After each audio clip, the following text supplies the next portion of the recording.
Tech P S സിയുടെ മറ്റൊരു വീഡിയോയിലേക്ക് എല്ലാവർക്കും സ്വാഗതം. അപ്പോൾ നമ്മൾ ഇന്ന് ഡിസ്കസ് ചെയ്യാൻ പോകുന്നത് പ്രീവിയസ് ഇയർ ക്വസ്റ്റ്യൻ പേപ്പറാണ്. ഇൻസ്പെക്ടർ ഓഫ് ലീഗൽ മെട്രോളജി പോസ്റ്റിലേക്ക് നേരത്തെ നടത്തിയിട്ടുള്ള എക്സാമിന്റെ ഒരു ക്വസ്റ്റ്യൻ പേപ്പർ ഡിസ്കഷൻ ആണ് നമ്മൾ ഇവിടെ നടത്തുന്നത്. Question paper code 066/2023. ഓക്കെ, അപ്പം ഇതിനകത്തുള്ള കമ്പ്യൂട്ടർ സയൻസിന്റെ പോർഷനാണ് നമ്മൾ ഇന്നത്തെ വീഡിയോയിൽ ഡിസ്കസ് ചെയ്യുന്നത്. First question, from the options below, which of them is not a threat to information security? അപ്പം തന്നിരിക്കുന്ന ഓപ്ഷൻസിൽ ഏതാണ് ഇൻഫർമേഷൻ സെക്യൂരിറ്റിക്ക് ത്രെറ്റ് അല്ലാത്തതെന്നുള്ളതാണ് ക്വസ്റ്റ്യൻ. ഓക്കെ, തന്നിരിക്കുന്ന options first one disaster, then unchanged default password, information leakage and eavesdropping. അപ്പൊ ഇത്രയാണ് നമുക്ക് തന്നിരിക്കുന്ന ഓപ്ഷൻസ്. അപ്പം ഇതിൽ നിന്ന് ത്രെറ്റ് അല്ലാത്തത് ഏതാണെന്ന് ഐഡന്റിഫൈ ചെയ്യണം എന്നുണ്ടെങ്കിൽ എന്താണ് ത്രെറ്റ് എന്നുള്ളതാണ് നമ്മൾ ഫസ്റ്റ് അറിഞ്ഞിരിക്കേണ്ടത് ആണല്ലോ. സോ എന്താണ് ത്രെറ്റ്? ത്രെറ്റ് എന്ന് പറഞ്ഞു കഴിഞ്ഞാൽ threat to information security is anything that can potentially cause harm to information asset by exploiting vulnerabilities and leading to loss of confidentiality, integrity or availability. അപ്പം നമ്മൾ ഒരു ഇൻഫർമേഷൻ സെക്യൂരിറ്റിയുടെ ബേസ് എന്ന് പറയുന്നത് തന്നെ എന്താണ്? Confidentiality, integrity and availability ensure ചെയ്യുക എന്നുള്ളതാണ്. Okay, അപ്പം ഈ കോൺഫിഡൻഷ്യാലിറ്റി എന്ന് പറഞ്ഞാൽ എന്താണ്? നമ്മുടെ ഡേറ്റ ഓതറൈസ്ഡ് ആൾക്കാർക്ക് മാത്രമേ കാണാൻ പാടുള്ളൂ. ഇന്റഗ്രിറ്റി എന്ന് പറഞ്ഞു കഴിഞ്ഞാൽ ഓതറൈസ്ഡ് ആൾക്കാർക്ക് മാത്രമേ അതിനെ എന്ത് ചെയ്യാൻ പാടുള്ളൂ? ചേഞ്ച് ചെയ്യാൻ പാടുള്ളൂ. ദെൻ അവൈലബിലിറ്റി എന്ന് പറഞ്ഞു കഴിഞ്ഞാൽ ഡേറ്റ ഒരാൾക്ക് ആവശ്യമുള്ള സമയത്തെല്ലാം ഡേറ്റ എന്തായിരിക്കണം? അവൈലബിൾ ആയിരിക്കണം. ഓക്കെ, സോ ഇതെല്ലാം എൻഷുർ ചെയ്യുകയാണ് ഇൻഫർമേഷൻ സെക്യൂരിറ്റിയുടെ ബേസിക് ആയിട്ടുള്ള ജോലി എന്ന് പറഞ്ഞാൽ.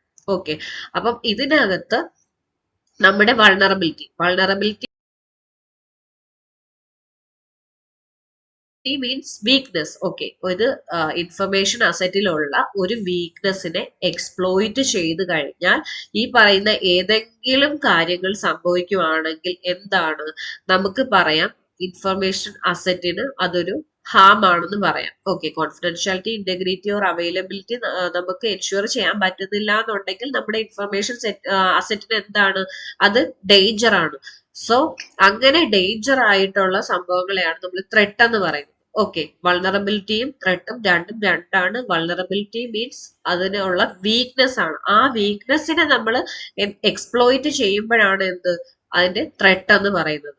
ഓക്കെ, അപ്പം നമ്മൾ ഓപ്ഷൻസ് ഫസ്റ്റ് വൺ ഡിസാസ്റ്റർ എന്ന് പറഞ്ഞു കഴിഞ്ഞാൽ നമ്മുടെ നോർമലി പറയുന്ന പോലെ നാച്ചുറൽ ആവാം, അല്ലെങ്കിൽ മാൻ മെയ്ഡ് ഡിസാസ്റ്റേഴ്സ് ആയിരിക്കാം. ഓക്കെ, നമുക്കിപ്പം എന്താണ്? ഫയേഴ്സ്, ഫ്ലഡ്സ്, എർത്ത്ക്വേക്സ്, പവർ ഫെയിലുവേഴ്സ്, ഇങ്ങനെയുള്ള ഏത് രീതിയിലുള്ള ഡിസാസ്റ്റർ കാരണവും നമ്മുടെ സിസ്റ്റം ഇൻഫർമേഷൻ അസറ്റ്സിന് എന്താണ് ഡാമേജ് സംഭവിക്കുക, അല്ലെങ്കിൽ ഡേറ്റ ഡിസ്ട്രോയ് ചെയ്ത് പോവുക, അല്ലെങ്കിൽ എന്താണ് സർവീസസ് അവൈലബിൾ ആവാതിരിക്കുക, അങ്ങനെ എന്തെങ്കിലും സംഭവിക്കുകയാണെങ്കിൽ എന്താണ്? നമുക്കതൊരു ഡയറക്റ്റ് ത്രെട്ട് ആണ് അല്ലെ. ഈ പറയുന്ന ഡിസാസ്റ്റേഴ്സ് എല്ലാം എന്ത് ചെയ്യുന്നുണ്ട്? നമുക്ക് ഒന്നുകിൽ കോൺഫിഡൻഷ്യാലിറ്റിയോ അവൈലബിലിറ്റിയോ അല്ലെങ്കിൽ ഇന്റഗ്രിറ്റിയോ എൻഷുർ ചെയ്യുന്നില്ല. ഓക്കെ, അതൊരു ത്രെട്ട് ആണ്. Then unchanged default password. Okay, അപ്പം ഈ അൺചേഞ്ച്ഡ് ഡിഫോൾട്ട് പാസ്വേഡ് എന്ന് പറയുന്നത് എന്താണ്? ത്രെട്ട് അല്ല. ഓക്കെ, നോട്ട് എ ത്രെട്ട് ആണ്. അപ്പൊ നമ്മുടെ ആൻസർ എന്തായിരിക്കും വരിക? അൺചേഞ്ച്ഡ് ഡിഫോൾട്ട് പാസ്വേഡ് ആണ്. എന്തുകൊണ്ടാണ് അതൊരു ത്രെട്ട് അല്ലാതാവുന്നത്? കാരണം നമ്മൾ ഒരു ഡിവൈസ് മേടിക്കുവാണെങ്കിൽ ആ സമയത്ത് ചിലപ്പോൾ മാനുഫാക്ചേഴ്സോ അല്ലെങ്കിൽ എന്താണ് ആ സമയത്ത് നമ്മുടെ ഒരു ഈസിനെസ്സിന് വേണ്ടിയിട്ട് ആ പറയുന്ന പ്രൊഡക്റ്റിനെ കോൺഫിഗർ ചെയ്യാൻ വേണ്ടിയിട്ട് നമ്മൾ ഈസി ആയിട്ട് ഒരു ഡിഫോൾട്ട് പാസ്വേഡ് അങ്ങ് സെറ്റ് ചെയ്യും. ഓക്കെ, അപ്പം ഇത് നമ്മൾ ചേഞ്ച് ചെയ്തില്ല എന്നുണ്ടെങ്കിൽ എന്താണ്? ആ ഈസി ആയിട്ട് നമ്മൾ ആ സമയത്ത് ക്രിയേറ്റ് ചെയ്യുന്ന പാസ്വേഡ് എന്ന് പറയുന്നത് സ്ട്രോങ് ആവണം എന്നില്ല. ഓക്കെ, അപ്പം അത് എപ്പോഴും ഒരു വീക്ക്നെസ് ആണ്. നമ്മുടെ സിസ്റ്റത്തിനെ സംബന്ധിച്ചിടത്തോളം എന്താണ്? സ്ട്രോങ് അല്ലാത്ത പാസ്വേഡ് എന്ന് പറയുന്നത് ഒരു വീക്ക്നെസ് ആണ്. വീക്ക്നെസ് ആവുമ്പോൾ അത് എന്താണ്? അതൊരു വൾണറബിലിറ്റി ആണ്. ഓക്കെ, അപ്പൊ ആ വൾണറബിലിറ്റി ആണ് എന്ത്? അൺചേഞ്ച്ഡ് ഡിഫോൾട്ട് പാസ്വേഡ് എന്ന് പറഞ്ഞാൽ. ഈ വൾണറബിലിറ്റി എക്സ്പ്ലോയിറ്റ് ചെയ്ത് കഴിഞ്ഞാൽ എന്താണ്? ഈസി ആയിട്ട് അറ്റാക്കേഴ്സിന് നമ്മുടെ സിസ്റ്റം ആക്സസ് ചെയ്യാൻ പറ്റും.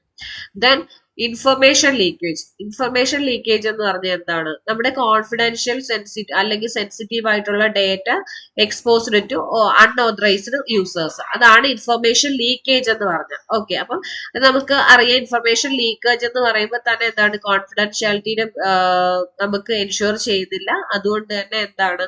അതൊരു സീരിയസ് ആയിട്ടുള്ള സെക്യൂരിറ്റി ത്രെട്ട് ആണ്. ദെൻ നമുക്കുള്ള ഓപ്ഷൻ ആണ് ഈവ്സ്ഡ്രോപ്പിംഗ്. എഗെയിൻ ഈവ്സ്ഡ്രോപ്പിംഗ് എന്താണ്? നമ്മുടെ ഇന്റർസെപ്റ്റിംഗ് കമ്മ്യൂണിക്കേഷൻ വിത്തൗട്ട് ഓതറൈസേഷൻ. ഇപ്പം അതായത് നമ്മൾ രണ്ടുപേര് കമ്മ്യൂണിക്കേറ്റ് ചെയ്തുകൊണ്ടിരിക്കുന്ന ഒരു കാര്യം, അപ്പം അത് എന്താണ് അവർക്കിടയിൽ ഉണ്ടാവേണ്ട കാര്യമായിരിക്കും, മൂന്നാമതൊരാൾ അറിയാൻ പാടില്ലാത്ത കാര്യമായിരിക്കും. സോ അപ്പം നെറ്റ്വർക്കിൽ കൂടി നമ്മൾ കമ്മ്യൂണിക്കേറ്റ് ചെയ്യുന്നത്, അപ്പം വാട്സപ്പ് കമ്മ്യൂണിക്കേഷൻ ഒക്കെ ആണെങ്കിൽ ഇപ്പം അതിന് ബിറ്റ്വീൻ നെറ്റ്വർക്ക് ട്രാഫിക് അനലൈസ് ചെയ്തിട്ട് നമ്മൾ എന്താണോ പറയുന്നതെന്ന് ഐഡന്റിഫൈ ചെയ്യാൻ ശ്രമിക്കുകയാണെങ്കിൽ, അത് നടക്കുവാണെങ്കിൽ അതിനെയാണ് ഈവ്സ്ഡ്രോപ്പിംഗ് എന്ന് പറയുന്നത്. ഓക്കെ, സോ അതെന്താണ്? അങ്ങനെ കേൾക്കുവാണെങ്കിൽ എഗെയിൻ എന്താണ്? അവിടെ നമ്മുടെ കോൺഫിഡൻഷ്യാലിറ്റി എൻഷുർ ചെയ്യാൻ നമുക്ക് പറ്റില്ല. ഓക്കെ, അപ്പം എഗെയിൻ അതൊരു ത്രെട്ട് ആണ്. ഓക്കെ, അപ്പൊ നമുക്ക് തന്നിരിക്കുന്ന ഓപ്ഷൻസിൽ എന്താണ് correct answer? Option B unchanged default password ആണ് നമ്മുടെ കറക്റ്റ് ആൻസർ ആയിട്ട് വരുന്നത്. ഓക്കെ, ദെൻ രണ്ടാമത്തെ question, which of the following is a type of a cyber attack? Okay, cyber attack തന്നിരിക്കുന്നതിൽ സൈബർ അറ്റാക്ക് ഏതാണെന്നുള്ളതാണ് ചോദിച്ചിരിക്കുന്നത്. Okay, option A phishing, option B SQL injections, option C password attack and option D all of the above. അപ്പൊ തന്നിരിക്കുന്നതിൽ ഏതാണ് cyber attack എന്നാണ് ചോദിച്ചിരിക്കുന്നത്. Okay, അപ്പൊ എന്താണ് phishing? Phishing is an attack where fake emails or messages are send to trick users into revealing sensitive information such as usernames, passwords or bank details. അപ്പം phishing എന്ന് പറഞ്ഞു കഴിഞ്ഞാൽ എന്താണ്? സിംപ്ലി പറയുവാണെങ്കിൽ നമുക്ക് എന്താണ് ചില കോൾസ് ഒക്കെ വരില്ലേ, നിങ്ങൾക്ക് എന്താണ് 5000 ലോട്ടറി അടിച്ചു, അപ്പൊ നിങ്ങളുടെ ബാങ്കിന്റെ പാസ്വേഡ് ഒക്കെ പറഞ്ഞു തരുവാണെങ്കിൽ, ATMന്റെ ഒക്കെ പിൻ ഒക്കെ പറഞ്ഞു തരുവാണെങ്കിൽ എന്താണ് നമുക്ക് അതെന്നാലേ കിട്ടുള്ളൂ എന്നൊക്കെ പറഞ്ഞിട്ട് അങ്ങനെ ആൾക്കാരെ ഫോണിൽ കൂടിയോ മെസ്സേജ് കൂടിയോ ഇമെയിൽസ് കൂടിയോ എന്താണ് അവരെ തെറ്റിദ്ധരിപ്പിച്ച് നമ്മുടെ സെൻസിറ്റീവ് ആയിട്ടുള്ള ഇൻഫർമേഷൻ, അപ്പൊ നമ്മുടെ യൂസർ നെയിമും പാസ്വേഡും ഒക്കെ നമുക്ക് സെൻസിറ്റീവ് ആണ് ഒരു അക്കൗണ്ടിന്റെ, അതുപോലെ ബാങ്ക് ഡീറ്റെയിൽസ് സെൻസിറ്റീവ് ആണ്, അതുപോലുള്ള ഇൻഫർമേഷൻ കളക്ട് ചെയ്യുന്നതിനാണ് ഫിഷിംഗ് എന്ന് പറയുന്നത്. ഓക്കെ, അപ്പൊ ഇങ്ങനെ സെൻസിറ്റീവ് ആയിട്ടുള്ള ഇൻഫർമേഷൻ അവർ കളക്ട് ചെയ്തിട്ട് എന്താണ് നമുക്ക് അത് ഡേറ്റ യൂസ് ചെയ്തിട്ട് നമുക്ക് എന്ത് ചെയ്യുന്നു? ലോസ് ഉണ്ടാക്കുന്നു. ഇതാണ് ഫിഷിംഗ് അറ്റാക്ക് എന്ന് പറഞ്ഞത്. ഓക്കെ, ദെൻ SQL ഇൻജെക്ഷൻ എന്ന് പറയുന്നത് എഗെയിൻ അതൊരു അറ്റാക്ക് ആണ് in which malicious SQL queries are inserted into input fields to access, modify or delete data in a database without authorization. Again SQL injection എന്ന് പറഞ്ഞു കഴിഞ്ഞാൽ എന്താണ്? SQL എന്ന് വെച്ചാൽ എന്താണ്? Structured query language. അപ്പൊ നമ്മൾ ഇത് യൂസ് ചെയ്യുന്നത് ഡേറ്റാബേസ് ആക്സസ് ചെയ്യാൻ വേണ്ടിയിട്ടാണ് അല്ലെ? ഡേറ്റാബേസിനകത്തുള്ള ഡേറ്റകൾ ആക്സസ് ചെയ്യാൻ വേണ്ടിയിട്ടാണ് നമ്മൾ SQL ലാംഗ്വേജ് യൂസ് ചെയ്യുന്നത്. സോ SQL ഇൻജെക്ഷൻ എന്ന് പറഞ്ഞ അറ്റാക്കിനകത്ത് എന്ത് ചെയ്യുമെന്ന് വെച്ച് കഴിഞ്ഞാൽ, നമ്മുടെ നോർമലി SQL യൂസ് ചെയ്യുന്ന കുറെ ക്വറീസ് ഉണ്ട്, അതിനകത്ത് മലീഷ്യസ് ആയിട്ടുള്ള SQL ക്വറീസ് ആഡ് ചെയ്യും. ഓക്കെ, അപ്പം യൂസറിന് അറിയില്ല അത് മലീഷ്യസ് ആണെന്ന്. നോർമലി എന്താണ് ഡേഞ്ചർ ഒന്നും അല്ല എന്ന് തോന്നിക്കുന്ന രീതിയിൽ SQL ക്വറി എന്ത് ചെയ്യും? ഇൻ ബിറ്റ്വീൻ മലീഷ്യസ് ആയിട്ടുള്ളത് ആഡ് ചെയ്യും. ഓക്കെ, ദെൻ അങ്ങനെ ആഡ് ചെയ്യുമ്പോൾ എന്ത് സംഭവിക്കും? ഇവർക്ക് നമ്മുടെ ഡേറ്റാബേസിലേക്ക് ആക്സസ് കിട്ടും. സോ ആക്സസ് കിട്ടിക്കഴിഞ്ഞാൽ നമ്മുടെ ഡേറ്റാബേസിലുള്ള ഡേറ്റ മോഡിഫൈ ചെയ്യാനോ ഡിലീറ്റ് ചെയ്യാനോ എല്ലാം അറ്റാക്കേഴ്സിന് പറ്റും. സോ അതൊരു എന്താണ്? സൈബർ അറ്റാക്ക് ആണ്. എഗെയിൻ പാസ്വേഡ് അറ്റാക്സ് എന്ന് പറഞ്ഞാൽ എന്താണ്? നമ്മുടെ പാസ്വേഡ് ക്രാക്ക് ചെയ്യുക അല്ലെ? അപ്പം നോർമലി ഇപ്പം എന്റെ ലാപ്ടോപ്പ് എനിക്ക് പരിചയമുള്ളവരൊക്കെ ആണെങ്കിൽ എന്റെ കുറെ ക്രെഡൻഷ്യൽസ് വെച്ചിട്ട് ഗസ് ചെയ്യാൻ ശ്രമിക്കും. അപ്പം പാസ്വേഡ് ഗസ് ചെയ്യാം. അല്ലാന്നുണ്ടെങ്കിൽ എന്താണ്? ഓട്ടോമാറ്റിക്കലി പാസ്വേഡ് ഐഡന്റിഫൈ ചെയ്യാൻ വേണ്ടിയിട്ട് കുറെ ടെക്നിക്സ് ഉണ്ട്. Okay, brute force attacks, dictionary attacks, അല്ലെങ്കിൽ ക്രെഡൻഷ്യൽ സ്റ്റഫിങ്, ഇതുപോലുള്ള കാര്യങ്ങൾ ടെക്നിക്സ് യൂസ് ചെയ്തിട്ട് പാസ്വേഡ് ക്രാക്ക് ചെയ്ത് നമ്മുടെ സിസ്റ്റത്തിലേക്ക് ആക്സസിന് ശ്രമിക്കുന്നു. ഓക്കെ, പാസ്വേഡ് അറ്റാക്കും എന്താണ്? ടൈപ്പ് ഓഫ് സൈബർ അറ്റാക്ക് ആണ്. ഓക്കെ, അപ്പൊ നമുക്ക് തന്നിരിക്കുന്ന ഓപ്ഷൻസിൽ 3 സൈബർ അറ്റാക്ക് ആണ്. അപ്പം കറക്റ്റ് ആൻസർ ഏത് വരും? ഓൾ ഓഫ് ദി എബോ എന്നുള്ളതാണ് ഈ ക്വസ്റ്റ്യന്റെ ആൻസർ വരിക. Then അടുത്ത question, which of the following is the hacking approach where cyber criminals design fake websites or pages for tricking or gaining additional traffic? Okay, അപ്പം question എന്താണ്? തന്നിരിക്കുന്ന വെയില് hacking approach. Okay, cyber criminals എന്ത് ചെയ്യുന്നു? Fake ആയിട്ടുള്ള വെബ്സൈറ്റോ web പേജസോ create ചെയ്യും. Okay, original പോലെ ഇരിക്കുന്ന ഫേക്ക് ആയിട്ടുള്ള വെബ്സൈറ്റ് അല്ലെങ്കിൽ പേജസോ ക്രിയേറ്റ് ചെയ്തിട്ട് എന്താണ് അത് നമുക്ക് കാണുമ്പോഴത്തേക്കും എന്താണ് ഒറിജിനൽ ആണെന്ന് നമുക്ക് റിഫ്ലക്ട് ചെയ്യും അല്ലെ? ഒറിജിനൽ ആണോ ഫേക്ക് ആണോ നമുക്ക് ഐഡന്റിഫൈ ചെയ്യാൻ പറ്റത്തില്ല. അങ്ങനെ ഒരെണ്ണം ക്രിയേറ്റ് ചെയ്ത് യൂസേഴ്സിനെ ട്രിക്ക് ചെയ്തിട്ട് എന്ത് ചെയ്യുന്നുണ്ട്? ഹാക്ക് ചെയ്യാൻ ശ്രമിക്കുന്നുണ്ട്. ഓക്കെ, അപ്പം അങ്ങനെയുള്ള അറ്റാക്കിംഗ് മെത്തേഡ് അല്ലെങ്കിൽ തന്നിരിക്കുന്നതിൽ ഏതാണെന്നുള്ളതാണ് ക്വസ്റ്റ്യൻ. നമുക്ക് തന്നിരിക്കുന്ന options, first one pharming, then website duplication, C mimicking, D spamming. അപ്പം ഇതിനകത്ത് നമ്മൾ ശ്രദ്ധിച്ചു കഴിഞ്ഞാൽ വെബ്സൈറ്റ് ഡ്യൂപ്ലിക്കേഷൻ എന്ന് പറയുന്നത് എന്താണ്? അതൊരു സൈബർ അറ്റാക്ക് ആണെന്ന് നമുക്ക് പറയാൻ പറ്റത്തില്ല. സ്റ്റാൻഡേർഡ് ടേം അല്ല നമ്മുടെ വെബ്സൈറ്റ് ഡ്യൂപ്ലിക്കേഷൻ എന്ന് പറയുന്നത്. Okay, it may describe coping A website. അതായത് നമ്മൾ സാധാരണ കോപ്പി പേസ്റ്റ് ചെയ്തില്ല, അതിനെല്ലാം ഡ്യൂപ്ലിക്കേഷൻ. അപ്പൊ ഒറിജിനൽ സാധനം ജസ്റ്റ് എന്താണ് കോപ്പി ചെയ്ത് വെക്കുക എന്നുള്ളതാണ്. അതൊരു സ്റ്റാൻഡേർഡ് അക്സെപ്റ്റഡ് ആയിട്ടുള്ള സൈബർ അറ്റാക്കിംഗ് ടേം അല്ല website duplication. Okay, then spamming എന്താണ്? സ്പാമിങ് എന്ന് പറഞ്ഞാൽ നമുക്കറിയാം, നമ്മൾ ഇമെയിലൊക്കെ നമുക്ക് ഒരുപാട് സ്പാം മെയിൽസ് വരാറുണ്ട് അല്ലേ? അതെന്ന് പറയുന്നത് നമ്മുടെ അൺവാണ്ടഡ് ആയിട്ട് ബൾക്കായിട്ട് വരുന്ന അൺവാണ്ടഡ് മെസ്സേജസ് ആണ്. അത് ഇമെയിൽ ആവാം, മെസ്സേജസ് ആവാം, ആഡ്സ് ആവാം, അങ്ങനെയുള്ള ഏത് കാറ്റഗറിയിൽ ഉള്ളതാണെങ്കിലും ബൾക്കായിട്ട് അൺവാണ്ടഡ് മെസ്സേജസ് സെൻഡ് ചെയ്യുന്നതിനെയാണ് സ്പാമിംഗ് എന്ന് പറയുന്നത്. ഓക്കെ, എഗെയിൻ ഇതെന്ന് പറയുന്നത് എന്താണ്? ഫേക്ക് വെബ്സൈറ്റ് യൂസ് ചെയ്യാൻ വേണ്ടിയിട്ട് യൂസ് ചെയ്യുന്ന ഒരു സംഭവം അല്ല. അതേപോലെ നമുക്ക് തന്നിരിക്കുന്ന അടുത്ത ഓപ്ഷൻസ് എന്താണ്? മിമിക്കിംഗ് എന്ന് പറഞ്ഞാൽ നമുക്ക് അറിയാലോ, അനുകരിക്കുക. ഓക്കെ, അത് നമ്മൾ സ്റ്റാൻഡേർഡ് ആയിട്ട് പറയുന്ന നമ്മുടെ എന്താണ് കോമഡി ആൾക്കാരൊക്കെ നമ്മൾ മിമിക് ചെയ്യാന്ന് പറയത്തില്ലേ, അതേ ഉള്ളൂ. എഗെയിൻ അതും സൈബറുമായിട്ട് റിലേറ്റ് ചെയ്തിട്ടുള്ള ഒരു വേർഡ് അല്ല. ദെൻ നമുക്കുള്ള ഓപ്ഷൻ ഫാമിംഗ്. അപ്പം തന്നിരിക്കുന്നതിൽ ഫാമിംഗ് എന്നുള്ള ഓപ്ഷൻ ആണ് എന്ത്? ഈ പറയുന്ന ഫേക്ക് വെബ് പേജസ് ഡിസൈൻ ചെയ്തിട്ട് നമ്മളെ ട്രിക്ക് ചെയ്തിട്ട് ഹാക്ക് ചെയ്യുന്ന അപ്രോച്ച് എന്ന് പറയുന്നത്. ഓക്കെ, അപ്പൊ എന്താണ് ഫാമിംഗ്? ഫേക്ക് അല്ലെങ്കിൽ ഡ്യൂപ്ലിക്കേറ്റ് വെബ്സൈറ്റ് ക്രിയേറ്റ് ചെയ്യും. ലുക്ക് ലൈക്ക് ലെജിറ്റിമേറ്റ് ആയിരിക്കും. അപ്പൊ ലെജിറ്റിമേറ്റ് ആവുന്നത് കൊണ്ട് തന്നെ എന്താണ്?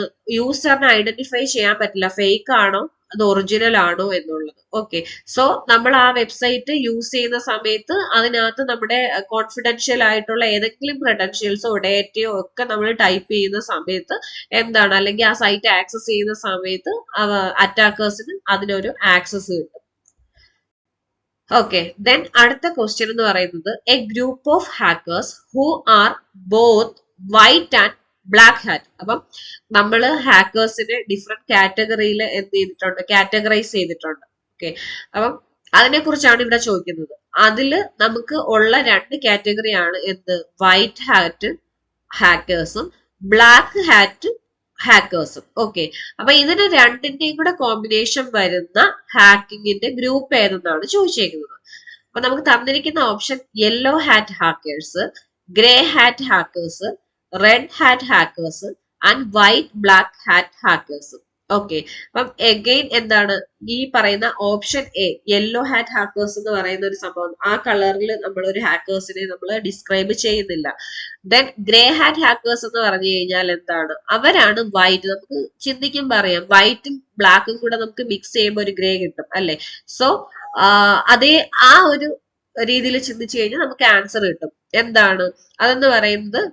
നമുക്ക് തന്നിരിക്കുന്നതിൽ ഗ്രേ ഹാറ്റ് ഹാക്കേഴ്സ് ആണ് വൈറ്റ് ഹാറ്റ് ഹാക്കേഴ്സിനും ബ്ലാക്ക് ഹാറ്റ് ഹാക്കേഴ്സിന്റെയും ഒരു കോമ്പിനേഷൻ ആയിട്ട് വരുന്നത്. ഓക്കെ, അപ്പൊ എന്താണ് white hat and black hat hackers എന്നുള്ളതാണ്.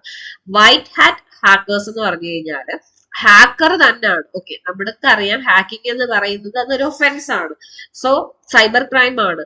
പക്ഷേ എത്തിക്കലി ചെയ്യുവാണെങ്കിൽ, ഓക്കെ, എത്തിക്കൽ മീൻസ് അത് നമ്മൾ മിസ്യൂസ് ചെയ്യുന്നില്ല. ഇപ്പൊ ഒരു ഓർഗനൈസേഷനെ നമ്മൾ അറ്റാക്ക് ചെയ്യാൻ ശ്രമിക്കുന്ന സമയത്ത് എന്താണ് നമുക്കത് ഹാക്ക് ചെയ്യാൻ പറ്റുന്നുണ്ട് അത് നമ്മൾ അവരെ അറിയിക്കുകയാണ്. അപ്പൊ അവർക്ക് ആവശ്യമുള്ള സെക്യൂരിറ്റി മെഷേഴ്സ് എടുക്കാൻ പറ്റും. അങ്ങനെ ആണെങ്കിൽ അതെന്താണ് എത്തിക്കൽ പർപ്പസിന് വേണ്ടിയിട്ടാണ് യൂസ് ചെയ്യുന്നത്. വിത്ത് പെർമിഷനോട് കൂടി ഇപ്പോഴും പല കമ്പനികളും വിത്ത് പെർമിഷനോട് കൂടി അങ്ങനെ ചെയ്യാൻ വേണ്ടിയിട്ട് ആൾക്കാരെ ഹയർ ചെയ്യുന്നുണ്ട്. കാരണം അവർക്ക് തന്നെ അവരുടെ ആൾക്കാർ തന്നെ അവരുടെ സിസ്റ്റത്തിനെ ഹാക്ക് ചെയ്യാൻ പറ്റുന്നുണ്ടോ എന്നുള്ളത് ഐഡന്റിഫൈ ചെയ്യാൻ വേണ്ടിയിട്ട്. സോ ആ കാറ്റഗറിയിൽ വരുന്ന ഹാക്കേഴ്സ് ആണ് എന്ത് white hat hackers. Black hat hackers എന്ന് പറഞ്ഞു കഴിഞ്ഞാൽ അവരാണ് മലീഷ്യസ്, അതായത് ഡേഞ്ചറസ് ആയിട്ടുള്ള ഹാക്കേഴ്സ്. അവര് ചെയ്യുന്നതാണ് എന്ത് ഒഫൻസ് ആയിട്ട് വരുന്നത്. ഇവരെന്താ ചെയ്യുന്നത്? They may break into systems without permission. അപ്പം ബ്ലാക്ക് ഹാറ്റ് ഹാക്കേഴ്സ് എന്താ ചെയ്യുന്നത്? പെർമിഷൻ ഇല്ലാണ്ട് സിസ്റ്റം ബ്രേക്ക് ചെയ്യും. എന്നിട്ട് എന്ത് ചെയ്യാം? നമ്മുടെ ഡേറ്റയെ എന്ത് ചെയ്യും? ഒന്നുകിൽ ഡാമേജ് ചെയ്യും, അല്ലാന്നുണ്ടെങ്കിൽ എന്താണ് അതിനെ ഡിസ്ട്രോയ് ചെയ്യും. ഓക്കെ, അപ്പം ഇതാണ് ബ്ലാക്ക് ഹാറ്റ് ഹാക്കേഴ്സ് ചെയ്യുന്നത്. അപ്പം ഇതിന്റെ രണ്ടിന്റെയും ഇൻ ബിറ്റ്വീനിലാണ് ഗ്രേ ഹാറ്റ് ഹാക്കേഴ്സ് വരുന്നത്. ഓക്കെ, then അടുത്ത question, the process or mechanism used for converting ordinary plain text into garbled non-human readable text and vice versa. Okay, അപ്പം നമുക്ക് തന്നിരിക്കുന്ന options malware analysis, option B exploit writing, option C reverse engineering, option D cryptography. അപ്പം ഇതിനകത്ത് ചോദിച്ചിരിക്കുന്ന question നമ്മുടെ ordinary plain text. Okay, ordinary plain text means നമുക്കിപ്പോ ഞാൻ തന്നിരിക്കുന്ന ഈ PPTക്ക് അകത്തുള്ള എല്ലാ അക്ഷരങ്ങളും നിങ്ങൾക്ക് വായിക്കാനും എല്ലാ വേർഡും ഐഡന്റിഫൈ ചെയ്യാനും നിങ്ങൾക്ക് ഉണ്ടല്ലോ. ഇത് എന്താണെന്ന് മനസ്സിലാക്കാൻ നിങ്ങൾക്ക് പറ്റുന്നുണ്ട്. കാരണം ഇത് ഡയറക്റ്റ് ആയിട്ട് ഞാനൊരു കാര്യം പറഞ്ഞിരിക്കുകയാണ്. പകരം ഈ ക്വസ്റ്റ്യന് പകരം ഞാൻ ഈ ക്വസ്റ്റ്യനെ വേറൊരു ഫോർമാറ്റിലാക്കി തന്നു കഴിഞ്ഞാൽ, പക്ഷെ ഞാൻ മീൻ ചെയ്യുന്നത് ഇത് തന്നെയാണ്, ക്വസ്റ്റ്യന്റെ മീനിങ് ഒക്കെ ഇത് തന്നെയാണ്. പക്ഷെ ഞാൻ വേറൊരു ഫോർമാറ്റിലായിട്ട് അങ്ങോട്ടും ഇങ്ങോട്ടും ഒക്കെ ഷഫിൾ ചെയ്ത അക്ഷരങ്ങൾ തന്നു കഴിഞ്ഞാൽ നിങ്ങൾക്ക് മനസ്സിലാവും ഇല്ല. സോ നമുക്ക് റീഡബിൾ ആയിട്ടുള്ള ആക്ച്വൽ മെസ്സേജിനെയാണ് പ്ലെയിൻ ടെക്സ്റ്റ് എന്ന് പറയുന്നത്. ഓക്കെ, സോ ഈ പ്ലെയിൻ ടെക്സ്റ്റിനെ നോൺ ഹ്യൂമൻ റീഡബിൾ, അതായത് കോഡഡ് ഫോർമാറ്റിലോട്ട് മാറ്റും. ഹ്യൂമന് റീഡ് ചെയ്താലും മനസ്സിലാവാൻ പറ്റാത്ത രീതിയിലോട്ട് മാറ്റുക. ദെൻ അതിനെ വീണ്ടും തിരിച്ച് റീഡബിൾ ഫോമിലോട്ട് മാറ്റുക. അതിന് എന്താണ് പറയുന്നത് എന്നുള്ളതാണ് ചോദ്യം. ഓക്കെ, നമുക്ക് ഓപ്ഷൻസ് തന്നിരിക്കുന്നത് എന്തൊക്കെയാണ്? ഒന്ന് മാൽവെയർ അനാലിസിസ്. മാൽവെയർ അനാലിസിസ് എന്ന് പറഞ്ഞാൽ എന്താണ്? മലീഷ്യസ് സോഫ്റ്റ്വെയർ ആണോ എന്നുള്ളത് മനസ്സിലാക്കുക എന്നുള്ളതാണ്. Study malicious software to understand its behaviour. അപ്പം ഒരു മലീഷ്യസ് ആയിട്ടുള്ള സോഫ്റ്റ്വെയർ, അതായത് വൈറസ് അഫക്ട് ചെയ്തോ ഈ പറയുന്ന കണക്ക് വോംസ് അഫക്റ്റഡ് ആയിട്ടുള്ള മലീഷ്യസ് സോഫ്റ്റ്വെയർസ് ഉണ്ടല്ലോ, അതിന്റെ ബിഹേവിയർ സ്റ്റഡി ചെയ്യുന്നതിനാണ് മാൽവെയർ അനാലിസിസ് എന്ന് പറയുന്നത്. സോ അങ്ങനെ സ്റ്റഡി ചെയ്യുമ്പോൾ നമുക്കുള്ള അഡ്വാൻറ്റേജ് എന്താണ്? നമുക്ക് ആ ഒരു മലീഷ്യസ് ആയിട്ട് ഉള്ള അറ്റാക്കിംഗ് ടൈപ്പിന്റെ ബിഹേവിയർ അറിഞ്ഞു കഴിഞ്ഞാൽ അതിനെന്താണ് പ്രതിരോധിക്കാൻ നമുക്ക് അതിനനുസരിച്ചുള്ള ടെക്നിക്സ് ഇംപ്ലിമെന്റ് ചെയ്യാൻ പറ്റും. നമ്മൾ ഈ പറയുന്ന പോലെ എന്താണ് നമ്മള് നേരത്തെ വാക്സിൻ എടുക്കത്തില്ലേ? ഓരോ അസുഖങ്ങൾ വരുന്നതിന് മുന്നേ വാക്സിൻ എടുക്കുന്ന എന്തിനാണ്? ഒന്ന് പ്രതിരോധിക്കാൻ. സോ വാക്സിൻ ഉണ്ടാക്കുന്നത് എങ്ങനെയാണ്? ഓൾറെഡി ഇത് എങ്ങനെയാണ് ഈ വൈറസ് എങ്ങനെയാണ് ബിഹേവ് ചെയ്യുന്നതെന്ന് മനസ്സിലാക്കിയിട്ടാണല്ലോ ആ വാക്സിൻ ഉണ്ടാക്കുന്നത്. സോ അതുപോലെ ഓക്കെ, അതാണ് മാൽവെയർ അനാലിസിസ് എന്ന് പറഞ്ഞത്. ദെൻ എക്സ്പ്ലോയിറ്റ് റൈറ്റിംഗ് എന്ന് പറഞ്ഞു കഴിഞ്ഞാൽ എന്താണെന്ന് വെച്ച് കഴിഞ്ഞാല് നമ്മള് സോഫ്റ്റ്വെയർ വൾണറബിലിറ്റീസ് ഉണ്ടല്ലോ, നമ്മളൊരു സോഫ്റ്റ്വെയറിന്റെ വീക്ക്നെസ്, ആ വീക്ക്നെസ് അഡ്വാൻറ്റേജ് ആയിട്ട് എടുത്തുകൊണ്ട് എന്ത് ചെയ്യും? അതിനെ എക്സ്പ്ലോയിറ്റ് ചെയ്യാൻ വേണ്ടിയിട്ട് എന്ത് ചെയ്യും? ഒരു കോഡ് റൈറ്റ് ചെയ്യുവാണെങ്കിൽ അതിനെയാണ് എക്സ്പ്ലോയിറ്റ് റൈറ്റിംഗ് എന്ന് പറഞ്ഞത്. ഓക്കെ, അതായത് വൾണറബിലിറ്റിനെ എക്സ്പ്ലോയിറ്റ് ചെയ്യാൻ വേണ്ടിയിട്ട് ഒരു കോഡ് എഴുതുക, അത്രേ ഉള്ളൂ. അതാണ് എക്സ്പ്ലോയിറ്റ് റൈറ്റിംഗ്. റിവേഴ്സ് എഞ്ചിനീയറിംഗിൽ പറയുന്നത് എന്താണ്? നമ്മൾ സോഫ്റ്റ്വെയറിനെ അനലൈസ് ചെയ്യും. ഓക്കെ, അല്ലെങ്കിൽ സോഫ്റ്റ്വെയറിനെ അല്ലെങ്കിൽ സിസ്റ്റത്തിനെ അനലൈസ് ചെയ്തിട്ട് എങ്ങനെയാണ് വർക്ക് ചെയ്യുന്നതെന്ന് മനസ്സിലാക്കുക. ഓക്കെ, അതിനെയാണ് റിവേഴ്സ് എഞ്ചിനീയറിംഗ് എന്ന് പറയുന്നത്. ഓക്കെ, നമ്മൾ നോർമലി അങ്ങോട്ട് കോഡ് എഴുതിയാണ് ഒരു സിസ്റ്റം അല്ലെങ്കിൽ സോഫ്റ്റ്വെയർ ആപ്ലിക്കേഷൻ ഉണ്ടാക്കുന്നത്. ഇതെന്ന് വെച്ച് കഴിഞ്ഞാൽ ഉണ്ടാക്കി വെച്ചിരിക്കുന്ന സാധനങ്ങളെ സ്റ്റഡി ചെയ്തിട്ട് അത് എങ്ങനെയാണ് വർക്ക് ചെയ്യുന്നത് എന്നുള്ളത് മനസ്സിലാക്കും. അതാണ് റിവേഴ്സ് എഞ്ചിനീയറിംഗിൽ പറയുന്നത്. ദെൻ അടുത്ത option cryptography. Cryptography uses techniques like encryption and decryption. So ക്രിപ്റ്റോഗ്രഫിയിലാണ് നമ്മൾ യൂസ് ചെയ്യുന്ന ടെക്നിക്സ് എൻക്രിപ്ഷൻ, ഡീക്രിപ്ഷൻ. എന്താണ് എൻക്രിപ്ഷൻ?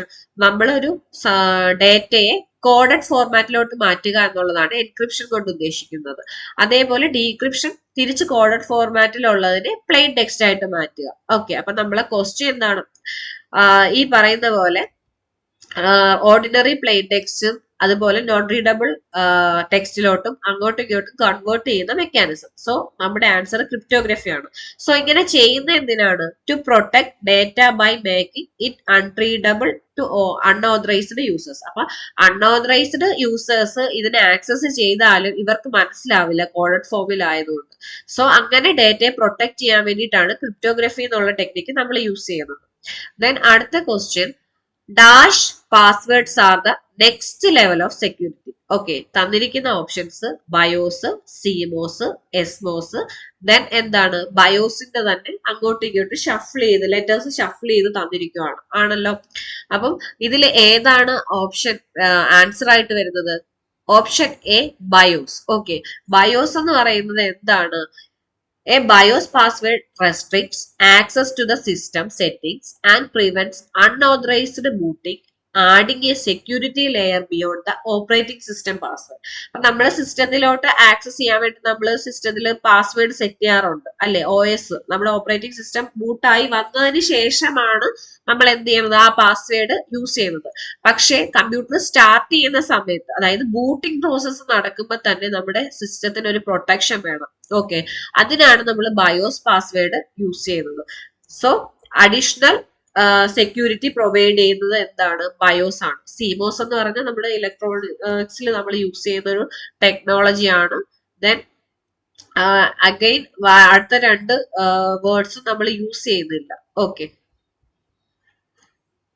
ദെൻ അടുത്ത question, the dash is a security app. അപ്പം by Microsoft which is a built-in one into Windows OS that is designed to filter network data from your Windows system and block harmful communications or the programs which are initiating them. അപ്പം തന്നിരിക്കുന്നതിൽ എന്താണ്? ഏതാണ് security app? എന്ത് security app?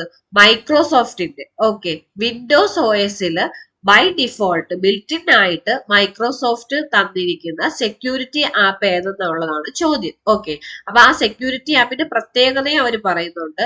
എന്തിനാണ് അത് design ചെയ്തിരിക്കുന്നത്? To filter network data from your Windows system. അപ്പൊ network ഡേറ്റയെ ഫിൽട്ടർ ചെയ്യണം. അതേപോലെ എന്താണ്? ഹാംഫുൾ കമ്മ്യൂണിക്കേഷനെ ബ്ലോക്ക് ചെയ്യണം. ഓക്കെ, അപ്പം അതാണ് നമ്മുടെ ഈ ആപ്പിന്റെ ഉദ്ദേശം. ഓക്കെ, അങ്ങനെയുള്ള സെക്യൂരിറ്റി ആപ്പ് വിൻഡോസ് OSൽ യൂസ് ചെയ്യുന്ന മൈക്രോസോഫ്റ്റ് പ്രൊവൈഡ് ചെയ്യുന്ന സെക്യൂരിറ്റി ആപ്പ് ഏതെന്നാണ് ക്വസ്റ്റ്യൻ.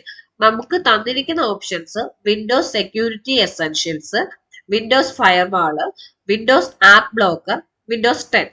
ഓക്കെ, തന്നിരിക്കുന്ന ഓപ്ഷൻസിൽ വിൻഡോസ് 10 നമുക്ക് അറിയാം എന്താണ്? അതൊരു ഓപ്പറേറ്റിംഗ് സിസ്റ്റം ആണ്. സോ അതൊരു സെക്യൂരിറ്റി ആപ്പ് അല്ല.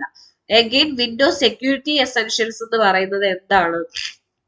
വിൻഡോസ് സെക്യൂരിറ്റി എസെൻഷ്യൽസ് എന്ന് പറയുന്നത് ആന്റിവൈറസ് പ്രോഗ്രാം ആണ്. Not primarily used for filtering network traffic. Okay, നമ്മൾ എന്തിനാണ് ആന്റിവൈറസ് പ്രോഗ്രാം യൂസ് ചെയ്യുന്നത്? സിസ്റ്റം വൈറസസിൽ നിന്നൊക്കെ പ്രൊട്ടക്ട് ചെയ്യാൻ വേണ്ടിയിട്ടാണ്. മലീഷ്യസ് ആയിട്ടുള്ള സോഫ്റ്റ്വെയറിൽ നിന്ന് പ്രൊട്ടക്ട് ചെയ്യാൻ വേണ്ടിയിട്ടാണ് നമ്മൾ ആന്റിവൈറസ് യൂസ് ചെയ്യുന്നത്. വിൻഡോസ് സെക്യൂരിറ്റി എസെൻഷ്യൽ എന്ന് പറയുന്നത് ആന്റിവൈറസ് ആണ്. Okay, then Windows firewall. Okay, Windows firewall ആണ് നമ്മുടെ കറക്റ്റ് ആൻസർ. സോ അതിന് മുന്നേ അത് എന്താന്ന് നോക്കുന്നതിന് മുന്നേ വിൻഡോസ് ആപ്പ് ബ്ലോക്കർ എന്താന്ന് നോക്കാം. ഓക്കെ, വിൻഡോസ് ആപ്പ് ബ്ലോക്കർ എന്ന് പറയുന്നത് ഒരു സ്റ്റാൻഡേർഡ് മൈക്രോസോഫ്റ്റ് സെക്യൂരിറ്റി ആപ്ലിക്കേഷൻ അല്ല.